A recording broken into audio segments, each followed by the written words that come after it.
bonsoir. Bonsoir Charles, vous êtes toujours très indulgent avec moi, merci beaucoup. Et oui, c'est une manière d'essayer de vous séduire pour vous avoir chaque jour davantage, Guillaume, au micro de Radio Courtoisie.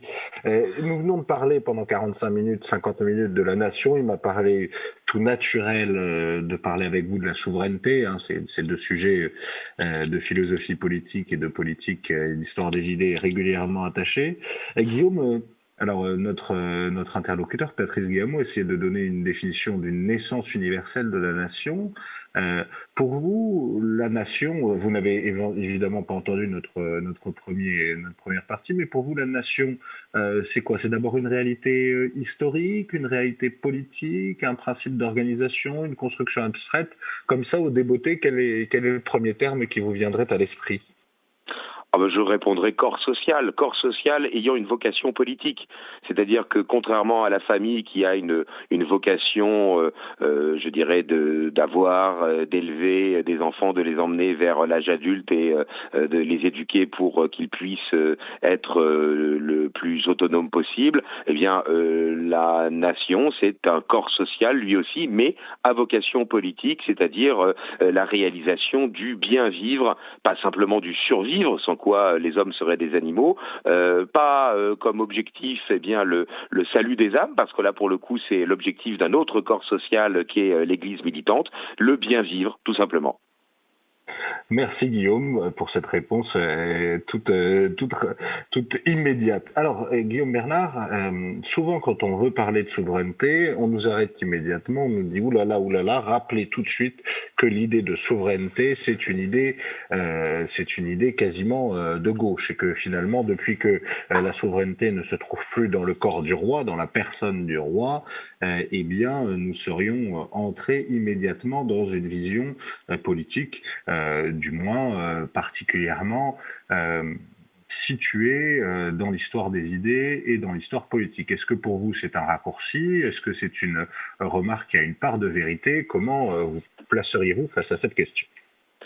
Alors cette remarque qui a une part de vérité, c'est évidemment certain, parce que évidemment la Révolution française a consisté, on le sait bien, à transférer l'exercice de la souveraineté du roi à un autre corps, en l'occurrence les citoyens. Pour autant, je crois que c'est une vision très réductrice de la question de la souveraineté qui est beaucoup plus large. Je crois qu'il y a aujourd'hui un certain nombre de mensonges, on pourra peut-être les évoquer si vous le voulez. Par exemple, bien aujourd'hui, on est à quelques semaines de l'élection présidentielle. Je ne sais pas quand est-ce que cette émission sera diffusée, mais enfin, en tout cas, quand on l'enregistre, on est à quelques semaines de l'élection présidentielle. Et beaucoup de nos concitoyens s'imaginent sans doute que lorsqu'ils vont exercer leur droit de vote, ils vont exprimer un certain nombre d'idées, qu'ils vont pouvoir faire valoir un certain nombre, je dirais, de principes. Or, nous vivons dans un système de démocratie dite représentative, et donc dans ce cadre-là, les citoyens exercent une souveraineté dite nationale, c'est-à-dire que, ils exercent la fonction de désigner des représentants, c'est-à-dire que ce sont les représentants qui, eux, exercent le pouvoir politique et qui, eux, sont en capacité d'exercer, de manifester la volonté générale. Donc voilà un exemple, si vous voulez, de ce que la souveraineté, même je dirais dans son acception moderne, elle est très souvent mal comprise et mal entendue par nos concitoyens. Mais avant même, je dirais, si j'ose dire, d'en arriver au mensonge, je dirais, de la souveraineté telle qu'elle est susceptible d'être mise en œuvre aujourd'hui, je crois que il y a eu une évolution doctrinale à l'époque moderne c'est 16e, 18e siècle, qui a transformé radicalement l'idée de la souveraineté et qui, me semble-t-il, l'a déformée. Je sais bien qu'il y a beaucoup, je dirais, de commentateurs, y compris dans les milieux nationaux ou réactionnaires, qui citent Jean Bodin. J'avoue que je ne partage pas du tout leur affection ou leur admiration pour cet auteur donc de la fin du XVIe siècle, qui certes, dans le contexte de la fin du XVIe siècle, dans le contexte des guerres des religions, s'est fait le défenseur du pouvoir royal. Il disait même un État monarchique avec un gouvernement royal. Pour autant, il a proposé une définition de la souveraineté qui a radicalement changé la conception. et qui est aujourd'hui notre conception de la souveraineté. Et à 2 points de vue, si vous me direz, si vous voulez que je développe, d'abord, il a défini... Donnez-nous donc la définition de la souveraineté de Jean Bodin pour que les auditeurs qui sont les moins connaisseurs puissent voir de quoi nous parlons. Absolument. Eh bien, donc, il a innové et il a défini la souveraineté sous 2 angles qui sont extrêmement novateurs. Premier, il a dit que n'était souverain que le pouvoir le plus élevé, celui qui n'avait pas de supérieur et qui ne partageait pas non plus, je dirais, ses prérogatives avec, eh bien, des organes inférieurs à lui. Donc, la souveraineté est dite indivisible, impartageable et n'a pas de supérieur au moins au temporel. Et deuxième élément de la définition, il considère que la fonction principale de la souveraineté, c'est désormais de faire la loi, de proposer des règles générales et impersonnelles et de les imposer au corps social et non plus, comme c'était le cas auparavant, de rendre justice. On a donc basculé d'une part dans l'idée qu'il ne pouvait plus y avoir une hiérarchie de souverains, alors que à l'époque médiévale, il est tout à fait envisageable. On a la formule, par exemple, chez Philippe de Beaumanoir, dans les coutumes de Beauvaisis, au XIIIe siècle, le baron est souverain dans la baronnie, le roi est souverain dans le royaume. On peut avoir une hiérarchie de souveraineté parce que traditionnellement, le souverain, c'est celui qui est responsable de la réalisation du bien commun dans un corps social particulier. Et donc, on peut avoir une hiérarchie de souveraineté. Et deuxième élément, il a focaliser la souveraineté sur la fonction normative et même législatrice, c'est-à-dire qu'il a fait basculer le pouvoir politique d'un pouvoir de restaurer l'ordre des choses, l'ordre naturel des choses qui avait été rompu par l'action des hommes, dans le fait de créer un ordre politique, d'imposer des normes qui sont issues de la rationalité humaine. Eh bien, il faut bien le dire, même si Bodin, à la fin du XVIe siècle, dans le contexte des guerres de religion, s'était fait le parangon, je dirais, de la souveraineté royale, du pouvoir royal, il n'empêche qu'il a déjà donné la conception qu'ont les révolutionnaires de la souveraineté. C'est cette conception-là qui est mise en œuvre aujourd'hui et qui a des conséquences, par exemple, ne serait-ce que dans le cadre des relations internationales. Pensez que si un pouvoir n'est souverain que s'il n'a pas de supérieur, les relations internationales, elles sont réduites à quoi? Eh bien, au fait que le vainqueur d'un affrontement va imposer sa volonté à celui qui aura été défait dans cet affrontement. Alors qu'auparavant, il y a un ordre des choses qui s'impose aux belligérants, il y a un jus gentium, un droit des gens, un ordre des choses qui ne permet pas aux vainqueurs d'imposer une paix infamante aux vaincus. Voilà. Donc, si vous voulez, je crois qu'avant même de savoir quel est l'organe qui exerce le pouvoir souverain, le roi ou les citoyens, par exemple, c'est une des questions qui se posent à la Révolution, eh bien, il faut savoir quelle est la fonction du pouvoir souverain. Or là, il est bien évident que la Révolution française a adopté, ce qui n'était pas le cas dans l'ancienne France, la définition bodinienne et donc moderne de la souveraineté. Le pouvoir souverain est devenu un pouvoir législateur, alors qu'auparavant il était un pouvoir judiciaire, un pouvoir de restaurer l'ordre des choses. Et là, du coup, ça n'est pas simplement un transfert de pouvoir d'un organe à un autre, c'est une véritable inversion des principes. Et c'est en cela que la Révolution française n'est pas simplement, je dirais, un phénomène de transformation de qui exerce le pouvoir, c'est véritablement une inversion idéologique des principes. C'est un phénomène révolutionnaire au sens plein du terme. Alors, question afférente à ce que vous nous montrez sur l'inversion de la question de la souveraineté chez Jean Bodin. Vous nous l'avez dit, dans les 2 changements principaux, on a parlé beaucoup avec vous du premier point. Le deuxième, c'est cette volonté de passer au normatif. Oui. On ne rend plus la justice, on fait la loi. Finalement, aujourd'hui, on a une évolution importante dans la démocratie représentative. C'est que ceux à qui la souveraineté populaire donne le pouvoir de faire la loi en ont en réalité de moins en moins le pouvoir. On le voit à travers ce qu'on appelle le gouvernement des juges, on le voit à travers l'immixtion, vos collègues et amis, je crois, Rouvillois et Boutin viennent de le mettre en œuvre sur le coup d'état de droit du Conseil constitutionnel sur les parrainages. etc., etc. Est-ce que pour vous, ce n'est pas justement même une manière de dire que l'inversion faite par Jean Bodin, même elle, ne s'appliquerait plus aujourd'hui et qu'on serait dans quelque chose d'encore différent? Alors non, je crois pas, pardon de vous contredire, je crois pas que ça soit différent. Je crois simplement que c'est l'organe qui va exercer ce pouvoir, qui est supposé le faire, qui en fait ne le fait plus. C'est-à-dire qu'effectivement, vous avez parfaitement raison, le Parlement qui est supposé voter la loi la plupart du temps sur projet de loi, c'est-à-dire sur un texte qui a été préparé par l'exécutif, eh bien en fait, ces organes, ils se voient, je dirais, en partie défaits de leurs compétences.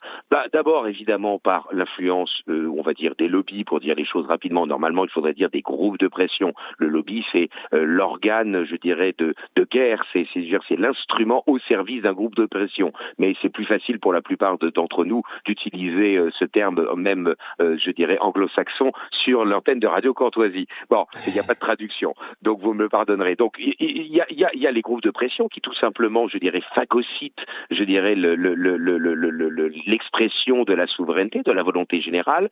Il y a donc par le dessous. Par le dessus, il y a les transferts de souveraineté qui ont été faits à l'Union européenne, qui est dans une position tout à fait ambivalente, on le sait bien, parce que c'est à la fois, ça n'est à la fois pas, pour l'instant en tout cas, un État fédéral, mais en interne, il fonctionne comme un État fédéral. Et puis, vous avez eu raison de le dire, il y a le fait que le juge constitutionnel, par le coup d'État, je dirais, de la décision du 16 juillet 1971, s'est arrogé le pouvoir, non pas simplement d'empêcher qu'une loi ne porte atteinte à l'équilibre institutionnel, ce qui était le cas jusqu'en 1971, mais il est devenu un quasi-législateur. Il a inventé, alors on dit de manière intellectuelle, de manière prétorienne, bon, mais en fait, il a créé de toutes pièces, eh bien, un ensemble de normes, ce qu'on appelle le bloc de constitutionnalité, à partir desquels, eh bien, il va pouvoir donner des satisfecit, décider que telle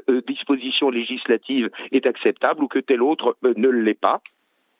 Il est devenu un quasi-législateur, hein, ce Conseil constitutionnel, hormis le fait qu'il ne peut pas s'auto-saisir, ça c'est vrai, ce n'est pas une chambre qui peut être automatiquement, qui intervient automatiquement. Pour les lois dites ordinaires, il n'intervient que de manière facultative, donc voilà, c'est la limite à la chose. Mais lorsqu'il intervient, ce juge, eh bien, il est en capacité de pouvoir juger dans le fond de la légitimité politique d'une mesure qui aurait été votée par le Parlement ou peut-être même d'une certaine manière de son opportunité. Et donc par conséquent, il y a un délitement de l'unité de l'indivisibilité de la souveraineté, ça c'est certain. Je pourrais même rajouter le fait que la révision constitutionnelle de 2003 a fait que il y a la possibilité de transférer pour le législateur national une partie, de manière expérimentale et temporaire, une partie du pouvoir législatif à des collectivités territoriales. Et donc, on pourrait même aller jusqu'au fait qu'on est plus vraiment dans un État unitaire décentralisé, mais dans un État régionalisé, voire sur la pente du fédéralisme. Mais en tout cas, avec tous ces exemples-là, les transferts de souveraineté à l'Union européenne, le coup d'État du Conseil constitutionnel par la décision du 16 juillet 71, l'influence des lobbies, la décentralisation qui confine à une forme de fédéralisation qui ne dit pas son nom, il est bien évident qu'on a une souveraineté indivisible ou une indivisibilité de la souveraineté qui est évidemment battue en brèche. Pour autant, le principe que la fonction politique principale, c'est la fonction de faire la loi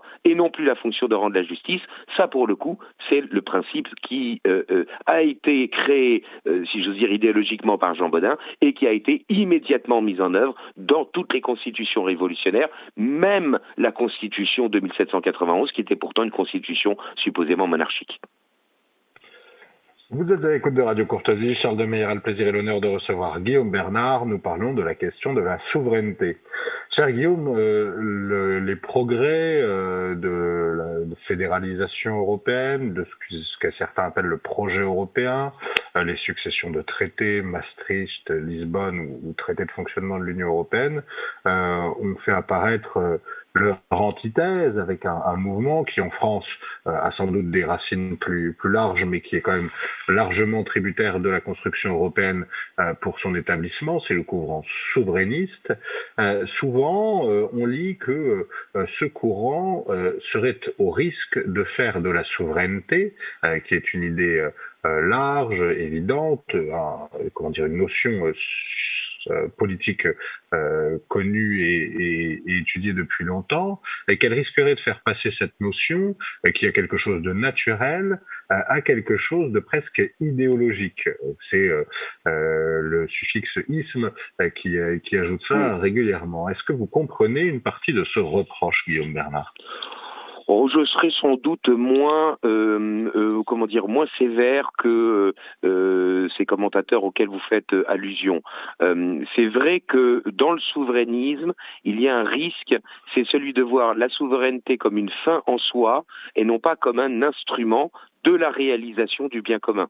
La souveraineté est souverain, le baron dans sa baronnie, le roi dans le royaume, parce qu'ils ont en charge, ils n'y arrivent pas toujours évidemment malheureusement, mais ils ont en charge la réalisation du bien commun, du corps social à la tête duquel ils se trouvent. Bon, donc effectivement, le souverainisme pourrait apparaître comme une exacerbation de l'idée de la souveraineté et comme le fait que celle-ci se suffit à elle-même et n'est pas simplement un moyen pour réaliser une certaine politique. C'est vrai que je suis toujours étonné par certains qui vont jusqu'à dire qu'il faudrait l'union de tous les souverainistes, quelles que soient les politiques qu'ils voudraient mettre en œuvre. Oui, mais évidemment, s'ils arrivent ensemble au pouvoir, eh bien, au final, évidemment, il y aurait des divergences extrêmement graves et qui feraient qu'ils seraient incapables, évidemment, incapables de gouverner. On a bien vu aussi que l'union des populismes de droite et de gauche, pour dire les choses très rapidement,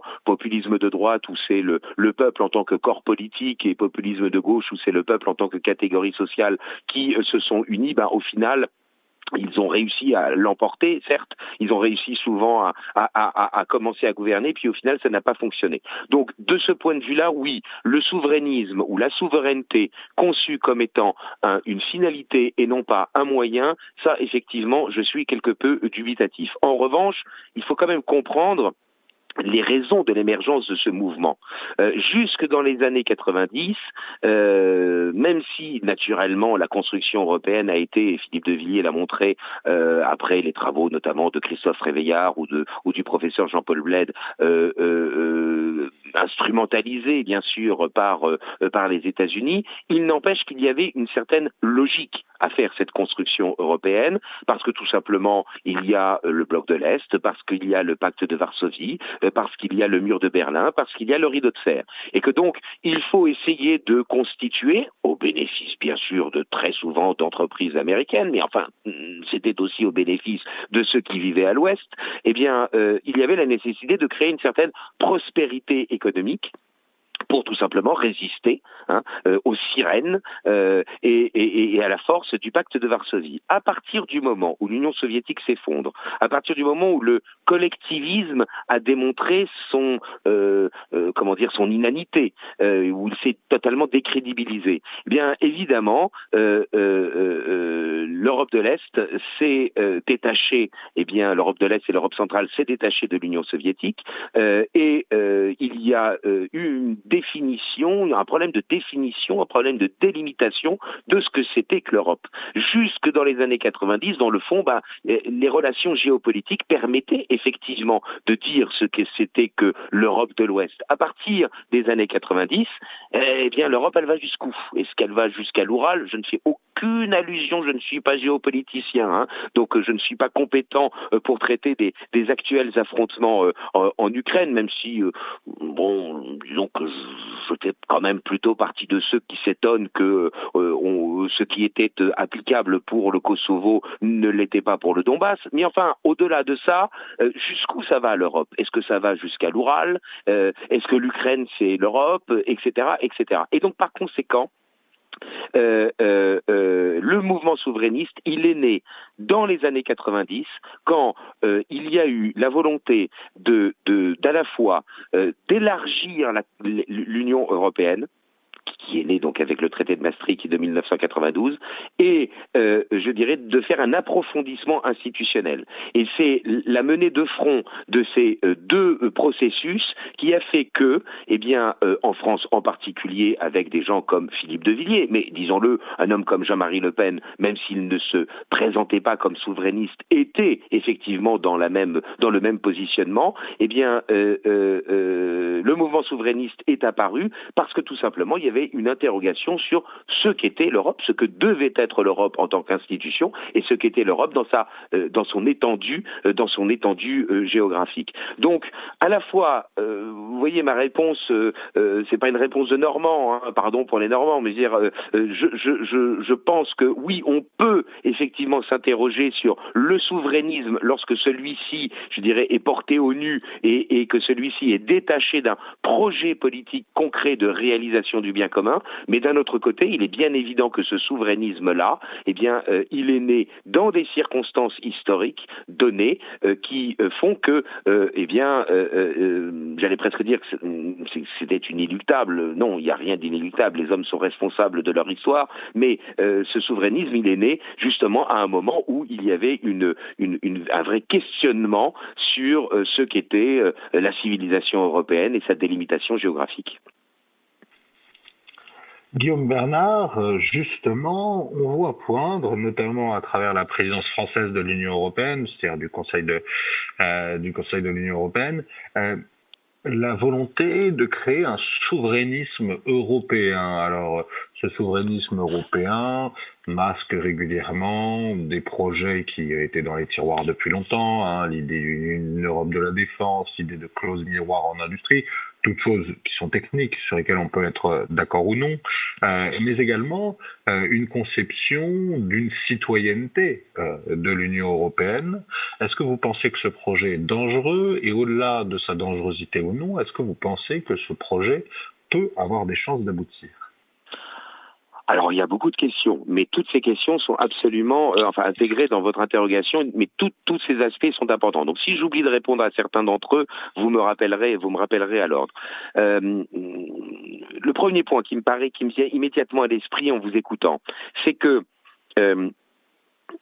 toute la question est de savoir si les institutions politiques doivent précéder la réalité sociale ou l'inverse. Il est bien évident que dans le projet de construction européenne et en particulier de souveraineté européenne d'Emmanuel Macron, eh bien, on veut forcer le réel, on veut imposer au réel, je dirais, des institutions. Et on pense que ces institutions vont, comme par magie, créer, je dirais, un corps social unifié, qui évidemment ne l'est pas, est unifié par rapport évidemment à d'autres civilisations, hein, évidemment, naturellement, mais dans lequel il y a évidemment quand même un certain nombre de différences, ne serait-ce que tout simplement linguistiques. Bien. Donc, oui, le projet de souveraineté européenne, on peut le qualifier de dangereux dans le sens où il n'est pas là pour parachever la réalité sociale et la réalité culturelle, mais qu'il est pour forcer les choses. Bon, cela dit, j'avoue, et peut-être qu'un certain nombre de vos auditeurs seront choqués par les propos que je vais tenir, je ne fais pas partie de ceux qui considèrent que je dirais l'existence d'une entité politique, après il faut voir dans quelle forme juridique bien sûr, mais d'une entité politique européenne serait par principe négative, serait par principe à rejeter. Je vous signale par exemple que il y a eu tout au long de l'histoire européenne il y a différentes formes d'empire, que ce soit effectivement l'empire romain, que ce soit l'empire carolingien, que ce soit dans une concurrence parfaitement réelle, le Saint-Empire d'un côté et le royaume de France, dont le roi, je vous rappelle, était empereur en son royaume. Donc, si vous voulez, l'idée qu'il y ait une ambition impériale, une ambition, je dirais, continentale, pour constituer, je dirais, un ensemble politique, au moins dans certains domaines, ça ne me paraît pas en soi par principe comme devant être rejeté. D'autant qu'il existe différentes formes de fédéralisme, si on devait aller jusqu'au fédéralisme, et que ce n'est pas nécessairement l'État fédéral qui est dominant. On peut parfaitement envisager un fédéralisme, et c'est le fédéralisme traditionnel, où la compétence de droit commun, c'est-à-dire le vrai pouvoir, vient du bas et n'est délégué qu'en partie, de manière très parcimonieuse, à l'entité supérieure. Bien. Cela dit, si on fait, pour le coup, là maintenant, non plus une analyse de philosophie ou d'histoire politique, mais une analyse de sociologie ou de sciences politiques, il est bien évident que Emmanuel Macron défend l'idée de la souveraineté européenne comme étant, eh bien, un pis-aller à l'inanité et je dirais l'inefficacité de la politique nationale.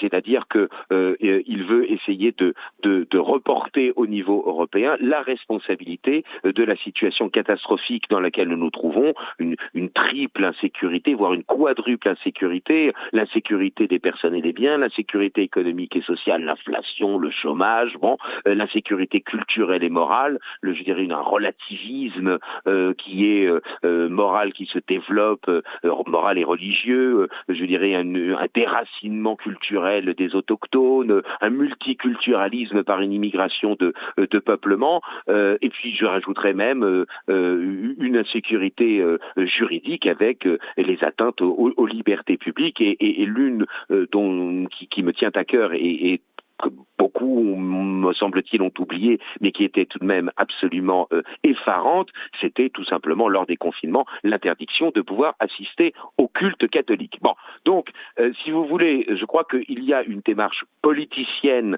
dans le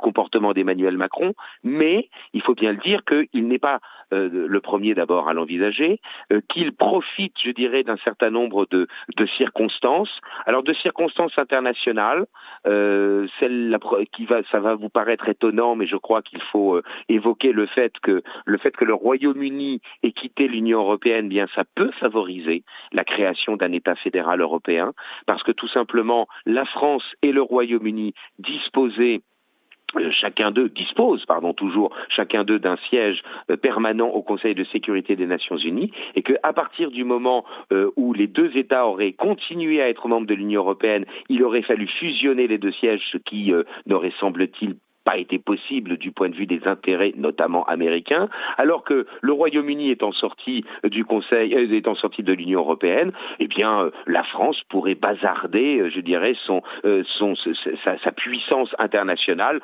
en mettant en commun son siège au Conseil de sécurité avec les autres États. Et puis, il y a un deuxième processus qui favorise, je dirais, les ambitions d'Emmanuel Macron.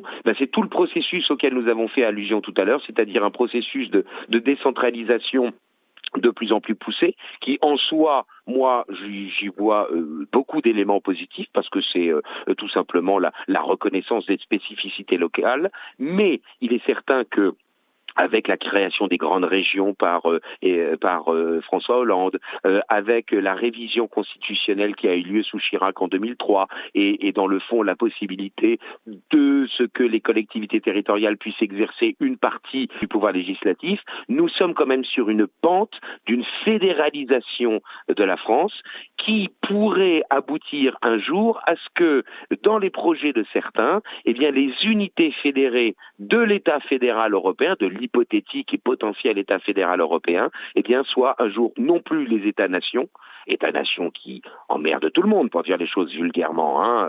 Le Danemark a failli torpiller le traité de Maastricht en 92, la France a torpillé le traité établissant une constitution en 2005, par le référendum de 2005, l'Irlande a bloqué le traité de Lisbonne, et puis il a fallu les faire voter 2 fois pour que finalement ce traité s'applique quelques années après. Autrement dit, les États sont des emmerdeurs.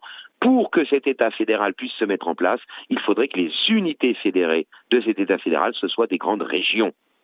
Des grandes régions sur le modèle des Länder allemands, qui sont des unités fédérées de l'État fédéral allemand, d'où les grandes régions françaises de Hollande, d'où peut-être l'ambition de recréer des grandes régions transfrontalières, hein, la Catalogne qui lorgne sur le Roussillon français, la Catalogne espagnole qui lorgne sur le Roussillon français, tout de même, il faut le rappeler, des régions transfrontalières, un pays de Savoie à cheval sur la France et l'Italie, par exemple, ou la réorganisation de la région rhénane. Donc, oui, il est très possible que l'on essaye de nous vendre dans les années à venir la constitution d'un État fédéral.